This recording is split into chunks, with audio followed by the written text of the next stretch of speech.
নমস্কার বন্ধুরা, শীতকালে যেই রকম নানা রকম শাকসবজি পাওয়া যায় সেই সমস্ত শাকসবজি দিয়ে আমরা নানা রকম রেসিপিও কিন্তু তৈরি করে থাকি। আজকে বানাবো একদম ইউনিক মূলো শাকের বাটা বা ভর্তার রেসিপি। সাধারণত আমরা মূলো শাক দিয়ে শাকই রান্না করে খাই, কিন্তু একবার শাক রান্না না করে এইভাবে মূলো শাকের বাটা বা ভর্তা বানিয়ে খেয়ে দেখুন, গরম ভাতে খেতে কিন্তু অসম্ভব ভালো লাগে। মূলো শাকের বাটা বা ভর্তা বানানোর জন্য আমি এখানে মূলো শাক নিয়েছি, আর একদম কচি মূলো শাকের কিন্তু ডাঁটাগুলোকে রেখেছি, যেহেতু এই ডাঁটাগুলো খুবই নরম হয়। আর যেই ডাঁটাগুলো বেশ শক্ত তার কিন্তু শুধু পাতাগুলোকে নিয়েছি। ডাঁটা নিলে কিন্তু শাকটা মানে এই ভর্তা বা বাটাটা বানালে একটু আঁশ লাগবে, মুখে পড়বে, খেতে অতটা ভালো লাগবে না। তাই চেষ্টা করবেন শক্ত ডাঁটাগুলোকে বাদ দিয়ে নেওয়ার। খুব ভালো করে শাকগুলোকে ধুয়ে নিয়েছি, আর কড়াইতে হাফ কাপ জল দিয়েছি। জল খুব বেশি দেব না, কারণ শাকের থেকেও জল বের হবে।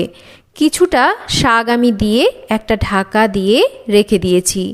কিছুক্ষণ পর দেখুন শাকটা বেশ নরম হয়ে গেছে। বাদবাকি শাকগুলোকেও দিয়ে দিচ্ছি, কারণ শাক যেহেতু প্রথমে অনেকটা মনে হয়, তাই একসাথে পুরোটা যদি আমরা কড়াইতে দিই তাহলে কিন্তু এটা ধরতে চায় না। এবার দিয়ে দিচ্ছি ঝালের জন্য 4-5টা কাঁচা লঙ্কা আর অল্প একটু লবণ। এবার ঢাকা দিয়ে শাকটা ভালোভাবে ভাপিয়ে নেব। শাকের থেকে জল বের হবে, আর যে জলটুকু দিয়েছি সেই জলেই কিন্তু শাকটা পুরোপুরি ভাপানো হয়ে যাবে। দেখুন কিছু সময় পর আমি ঢাকাটা সরিয়ে একটু শাকগুলোকে উল্টে পাল্টে দিচ্ছি।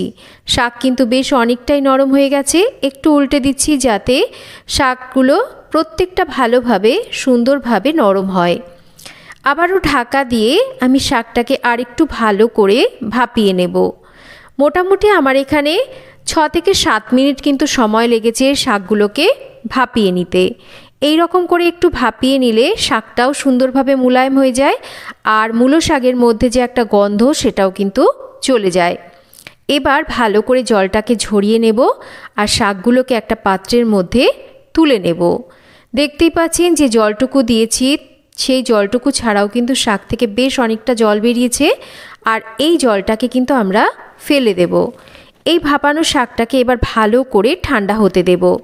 ততক্ষণ কড়াইতে আমি সর্ষের তেল গরম করে নিয়েছি। বাটা বা ভর্তা যেহেতু বানাচ্ছি, অবশ্যই সর্ষের তেলে বানালে স্বাদ ভালো হবে।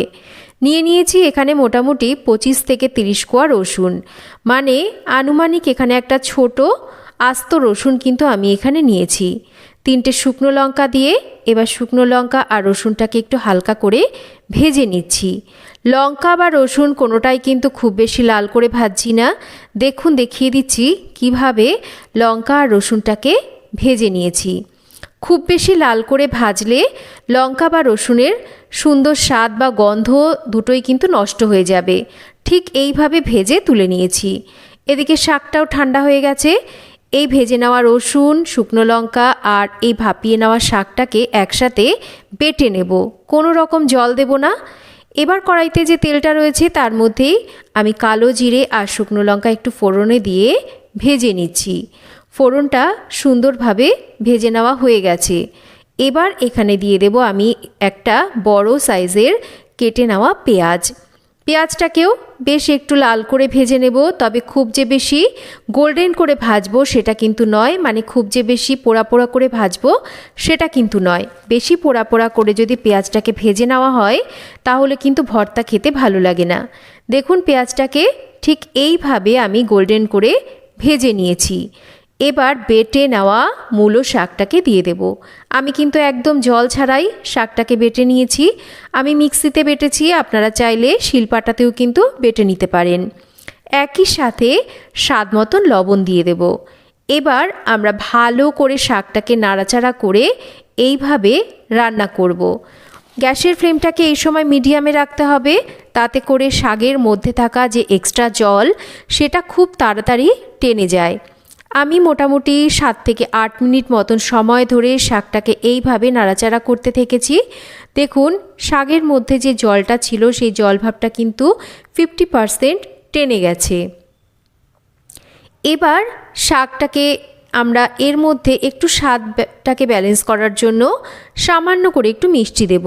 এতে করে এই বাটা বা ভর্তাটা খেতে কিন্তু বেশ ভালো লাগবে। এবার মিষ্টিটাকে দিয়ে ভালো করে নাড়াচাড়া করে শাকটাকে আরও কিছুক্ষণ আমরা এইভাবে ভাজা ভাজা করে নেব। মানে শাকের মধ্যে থাকা পুরোপুরি জলটাকে আমরা শুকিয়ে নেব। দেখুন শাকটা বেশ অনেকক্ষণ সময় ধরে আমি এইভাবে মিডিয়াম ফ্লেমে রেখে বাটা বা ভর্তাটাকে নাড়াচাড়া করতে থেকেছি।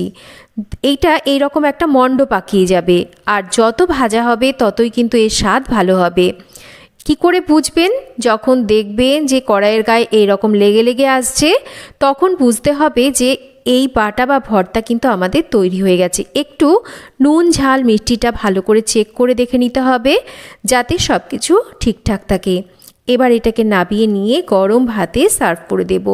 কেমন লাগলো আজকের এই মূলো শাক বাটা বা ভর্তা রেসিপি জানাবেন। ভালো লাগলে লাইক শেয়ার করবেন, চ্যানেল সাবস্ক্রাইব করবেন।